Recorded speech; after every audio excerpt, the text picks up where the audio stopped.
This is Valley News Live at 10. This just in tonight. Good evening. Thanks for joining us. I'm Nashay Taylor. A 31-year-old man was arrested after a shots fired incident that took place in North Fargo. Waylon Lenore is now in jail and is facing charges for terrorizing. Fargo PD says they were called twice to the 300 block of 7th Street North in the overnight hours. The first around 11:45 last night after someone called stating they heard two loud bangs before finding a bullet hole in their apartment wall. FPD responded again just after 1:30 this morning for a welfare check. The caller reported seeing an altercation where a man had pointed a gun at another male and female. Law enforcement says the gunman and the woman fled in a vehicle before officers caught up with them. They later detained Lenore and the woman, and a search of the vehicle was conducted, but a firearm was not found. A gun was later discovered in the grass after police canvassed the area of 7th Street North. Lenore was arrested, but the woman was let go.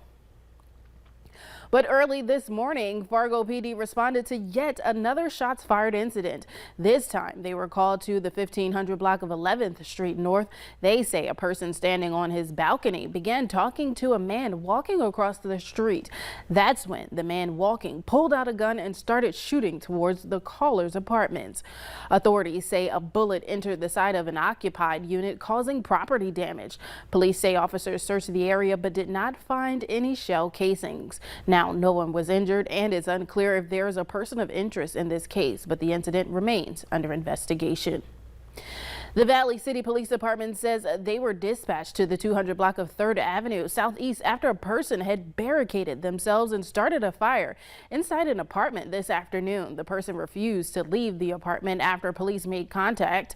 Authorities say the building was evacuated as a precaution, and a police perimeter was set up around the neighborhood. More than an hour later, VCPD entered the building and took the person into custody. Now, the individual was later taken to a local hospital for a mental health evaluation. Burnt materials were found inside the apartment, but there was no structural fire damage. No injuries were reported, and now the case has been turned over to the Barnes County State's Attorney's Office to consider filing any charges against the individual. The sunshine was in full effect today, but temperatures are on the rise and there's a chance for severe weather for our region. Eric Whitehill is here now with the latest on the forecast. Eric? Thank you very much, Nashay. After a very hot and muggy day, we've still got one more hot and muggy day in store before a little bit of a cool down. Taking a look at our current satellite and radar composite, pretty quiet right now this evening, but earlier today it was downright warm. Current temperatures right now still in those 80s for portions of the region, and taking a look at our peak temperatures today, just downright warm and hot throughout almost the entire area with highs in 90s. Grand Forks, you had a high of 93, but with the dew points in the 70s, it actually felt like it was closer to 103 degrees earlier on today. Taking a look at our severe weather risk that we've got tonight, it's primarily going to be along and north of Highway 2, and it's only a Category 1 out of 5, so very low risk, with large hail and damaging winds going to be the primary threat. But we do have a first alert weather day coming up for us on our day on Monday, but temperatures tonight doesn't get very cool at all. Full details, Nashay, coming up, including when we can get a cool down in just a few minutes. Surely everybody will be waiting for that cool down, because after this heat, it's too hot. I thought about wearing a Christmas tie today, but decided against it. All right. Well, thank you so much, Eric. Also new tonight, last night, a Walhalla man has died following a four-wheeler crash near Leroy, which is a short distance from the Canadian border. 48-year-old Mike Peterson was riding the off-road vehicle in a group when it left the roadway. Peterson later struck a culvert before being partially ejected. The four-wheeler then rolled over on top of Anderson, causing fatal injuries. Authorities say Anderson was not wearing a helmet at the time of the crash. And a Missouri man was hurt after his pickup truck was involved in a rollover crash on I-29 near Hillsboro this afternoon. The 57-year-old man from Independence, Missouri, was traveling on the interstate when his vehicle left the road and landed in a ditch. The vehicle later hit a traffic control post, causing the driver to overcorrect and lose control. The pickup then rolled onto the driver's side, partially ejecting the man. The driver was later pulled from the vehicle and was airlifted to a hospital in Grand Forks. The crash remains under investigation, but a North Dakota Highway Patrol report says the man was not wearing his seatbelt. Parking fines in the city are never a convenience, but there are some residents on 7th Street South that has seen an increase in tickets. Valley News Team's Aaron Walling has more on why some living in the area are getting these fines. Some residents living on 7th Street South in Fargo near Island Park say they are fed up after many are being ticketed for illegal parking. First ticket we got, I went out and took pictures of where the sign's located, the no parking sign, where my car was parked, and then there's about 6 different vehicles that had their parking tickets in the window. And like I said, I've spoken with residents down at the other building, and they're quite tired of it as well. But they say it's due to the construction and lack of available parking space in some apartment complexes in the area. So everyone's having to park on the street. And so everyone's getting parking citations. Amanda Borger lives in an apartment on 7th Street. She says the building has 17 units, but only 15 parking spots available for use. We have nowhere else to park, so we don't know what to do.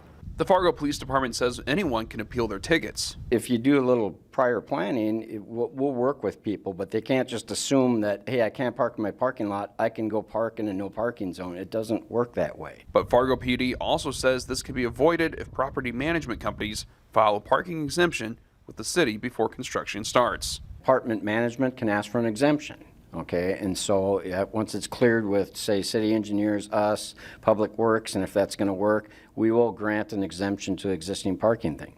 But that has to be done prior to it. The city of Fargo says that Goldmark made no such requests to them prior to construction.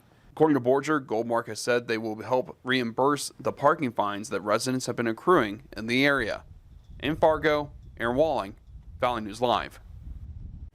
Now, we have reached out to property company Goldmark for comment, but have yet to hear back. Also, Fargo PD wants to remind drivers to still adhere to parking signs throughout the year. Abortion rights rallies continue in the wake of the Supreme Court's decision to overturn Roe v. Wade last month. Today, hundreds of people marched to the steps of Minnesota's Capitol building in St. Paul, calling for safe and legal abortion care. According to organizers, the purpose of the rally is to demand that the state be a leader in securing abortion access. Minnesota Governor Tim Walz signed an executive order protecting the right to an abortion earlier this month. New information tonight on the Texas school shooting where a gunman opened fire, taking the lives of 21 people. A new report by the Texas House Committee investigating the Uvalde school shooting was released today. In its findings, there were nearly 400 officers on scene, including local, state, and federal officers. The committee's nearly 80-page report found the shooter fired about 100 rounds in the first 3 minutes. They say it's likely many victims died quickly, but the report suggests some could have survived if authorities had not waited so long. Several officers in the hallway or in that building knew or should have known there was dying in that classroom, and they should have done more, acted with urgency. The report also found the school had a culture of complacency when it came to safeguarding those inside. Investigators say multiple witnesses testified employees often left doors unlocked or used rocks to prop them open. A Fergus Falls man is helping to remember his sister's partner who was killed in a car accident that also put their baby on life support. Valley News Team's Alex Larson has the story. They were on their way home from Michael's birthday. It was the day before, and they had ran out of gas about 3 miles from the gas station. Laura Ojanen's boyfriend, Michael Evans, told her to stay in the car with their 2 young children as he got out to push their vehicle to safety. But then the unthinkable happened. And she looks up in the rearview mirror and she sees the headlights hit him. Evans had been hit by an off-duty police officer. She and her son Lucas were hurt, but Evans died in the accident.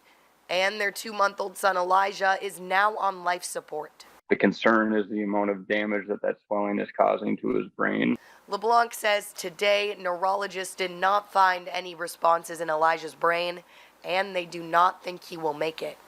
You know, the officer involved, he tore a family apart, and the kids lost a great father. And her and Lucas are fighting for Elijah, and they want justice for Michael and baby Elijah. LeBlanc says Evans telling his sister to stay in the car shows just how great of a person he was. He's so good with the kids, and we've been watching videos for him, trying to turn it around a little bit so it's not so down. Trying to celebrate some of the good stuff of him. Everything I've seen and heard, he was very good with their son Lucas, and he was super excited for Elijah to come, so that way, you know, he had a little man along. Alex Larson, Valley News Live. Later on Valley News Live at 10, monkeypox cases are continuing to be on the rise across the nation. And an absolutely beautiful sunset here in South Fargo, with temperatures still in those 80s. High temperatures today in the 90s, but we do have a first alert weather day for Monday, with temperatures approaching triple digits and a chance for severe storms. Full details in your hour-by-hour forecast next.